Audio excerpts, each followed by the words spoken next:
আজকে একজন সমন্বয়ক দেখলাম, এতদিন তার পরিচয় তিনি প্রকাশ করেননি, এখন প্রকাশ করেছেন তিনি ঢাকা বিশ্ববিদ্যালয় শাখা শিবিরের সভাপতি। তাহলে এই আন্দোলনে তো শিবির, ছাত্রদল, ছাত্র অধিকার, সমস্ত রাজনৈতিক ছাত্র সংগঠনের নেতৃবৃন্দ ছিল।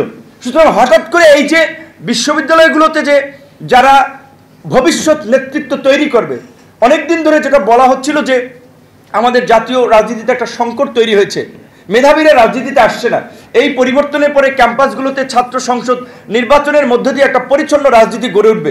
সেখানে হঠাৎ করে কারা, কেন, কোন উদ্দেশ্যে ছাত্র রাজনীতি বন্ধের দাবি তুলছে? আমি মনে করি এর পেছনে অনেক গভীর ষড়যন্ত্র রয়েছে। আবার বাংলাদেশকে নেতৃত্ব শূন্য করার, বিরাজনীতিকরণের একটা প্রক্রিয়া এই পরিস্থিতির মধ্যে আমি খুঁজে পাচ্ছি। সুতরাং এই ধরনের হঠকারী সিদ্ধান্তে কোনোভাবেই সমর্থন করা যাবে না। ছাত্র রাজনীতিতে আবরারকে পিটিয়ে মেরেছে বুয়েটের ছাত্ররা, সবাই কি ওই ছাত্রলীগের ওই 18-20 জনের মতো কি দুর্বৃত্ত? এখন সুযোগ এসেছে পরিবর্তন করার। সুতরাং ছাত্র রাজনীতির চেঞ্জ করা হোক, এই মব জাস্টিস, এই প্রবণতা থেকে আমাদের বের হয়ে আসতে হবে যে মানুষকে এইভাবে পিটিয়ে মেরে ফেলা। আপনারা দেখেছেন পুরো তরুণ তথা ছাত্র সমাজকে নিয়ে একটা ভুল ধারণা তৈরি হচ্ছে, কিন্তু দেখা গেছে যে এই পিটিয়ে মেরেছে ঢাকা বিশ্ববিদ্যালয়ের যে 6 জন দুর্বৃত্ত, তাদের 5 জনই ছাত্রলীগের নেতা ছিলেন। তো কাজে এখন এই অজুহাতে ঢাকা বিশ্ববিদ্যালয়ের ছাত্র রাজনীতি নিষিদ্ধ হচ্ছে। জাহাঙ্গীরনগরে দাবি উঠেছে, রাজশাহী বিশ্ববিদ্যালয়ের দাবি উঠেছে। এখন প্রশাসন, নতুন নতুন প্রশাসন দায়িত্ব পেয়েছেন, তারা চেয়ার ঠিক রাখার জন্য, পথ ঠিক রাখার জন্য তড়িঘড়ি করে মানে যে আইসা যা বলছে তাই তারা মেনে নেওয়াটা মানে একটা কাজ করার মতো অবস্থা, তারা সিদ্ধান্ত নিচ্ছেন যে না ঠিক আছে, ছাত্র রাজনীতি ওরা চাইছে নিষিদ্ধ করে দিই। আপনি তো কারো রাজনীতি নিষিদ্ধ করতে পারেন না। ছাত্র রাজনীতি যদি ঢাকা বিশ্ববিদ্যালয়ে না থাকতো এই দেশ স্বাধীন হতো নাকি? বাংলাদেশের জন্ম হতো? ছাত্র রাজনীতি ঢাকা বিশ্ববিদ্যালয়ে না থাকলে আপনার মাতৃভাষা বাংলাকে কি আমরা রাষ্ট্রভাষা করতে পারতাম? ঢাকা বিশ্ববিদ্যালয়ের ছাত্র রাজনীতি না থাকলে 1990 সালে আমরা সামরিক শাসনের অবসান ঘটাতে পারতাম?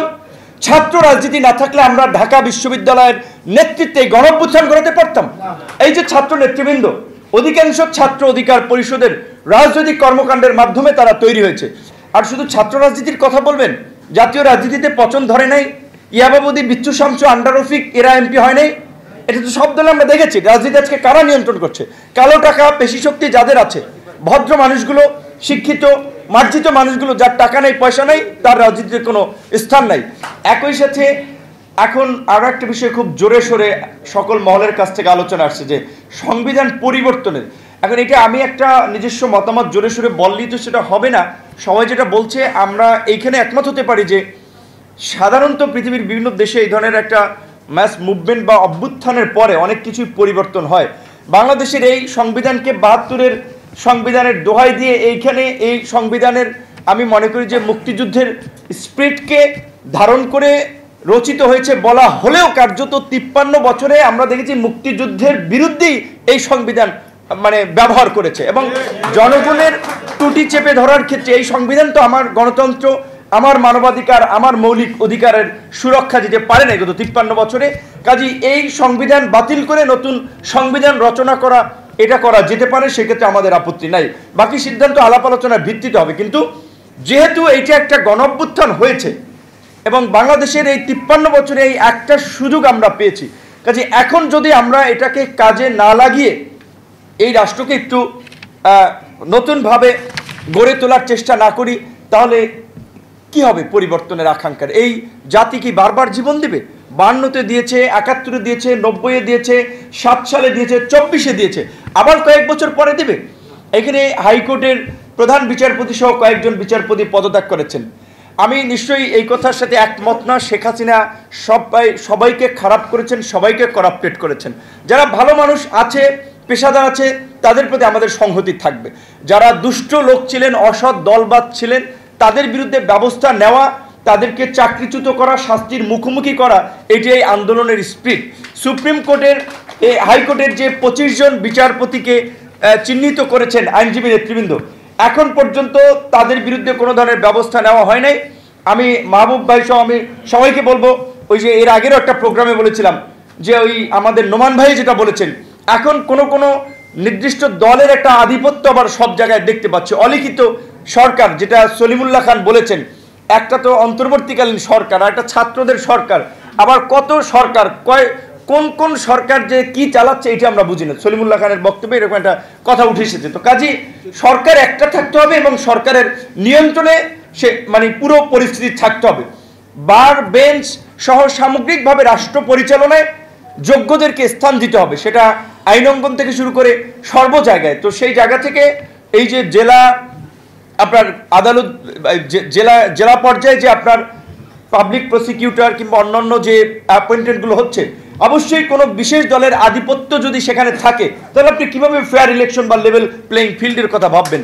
একই সাথে প্রশাসনের এসপি ডিসি নিয়োগে যদি সুনির্দিষ্ট কোনো দলের নেতাদের ইনফ্লুয়েন্স থাকে তাহলে কিভাবে আপনি একটা নিরপেক্ষ প্রশাসন নিশ্চিত করে একটা ফেয়ার নির্বাচন দেবেন। অবশ্যই সেখানে নিরপেক্ষ পেশাদার লোককে গুরুত্ব দিতে হবে এবং এই দায়িত্ব যারা পালন করবেন তাদেরকেও রাজনীতির ঊর্ধ্বে থেকে কাজ করতে হবে। সেই জায়গা থেকে আমি অনতিবিলম্বে এই বিতর্কিত 25 বিচারপতির অপসারণের জন্য সরকারকে যথাযথ পদক্ষেপ নেওয়ার জন্য দাবি জানাচ্ছি। অন্যথায় আমি বলবো আইনজীবী অধিকার পরিষদ এবং সংবিধান সংরক্ষণ কমিটি তারা যেভাবে অতীত প্রোগ্রাম করেছে তারা আন্দোলন শুরু করুক, আমরা তাদের পাশে আছি। যেভাবে প্রধান বিচারপতিকে আমরা হঠাতে গিয়েছিলাম, আমরা জনগণ সেইভাবে যাব।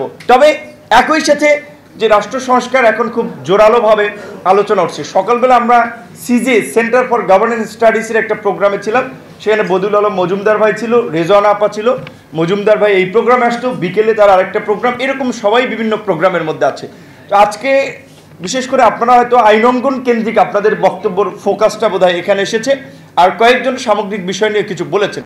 আইনঙ্গন থেকে আপনাদের কাছ থেকে একটা প্রস্তাবনা আসবে, আলোচনা আসবে, সেটা স্বাভাবিকভাবেই সকলের কাছে প্রত্যাশা, কারণ এটা আপনাদের নিজস্ব অঙ্গন। এইখানকার অনিয়ম অসঙ্গতি, এইখানকার চিন্তাভাবনা আপনাদেরই সবচেয়ে বেশি আপনাদের মধ্যে।